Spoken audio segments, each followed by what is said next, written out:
Parastā jūras zāle ir visparastākā jūras zāļu dzimtas suga, kas aug ziemeļu puslodē. Tā ir plaši sastopama Igaunijas piekrastes ūdeņos un Rīgas līča ziemeļdaļā.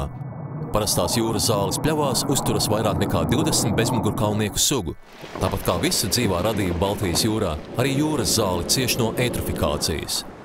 Eitrofikācija izraisa pavadienaļģu savairošanos. Pavadienaļģes savukārt izveido biezu klājienu, kas aiztur saules gaismu. Kā tas ietekmē parasto jūras zāli?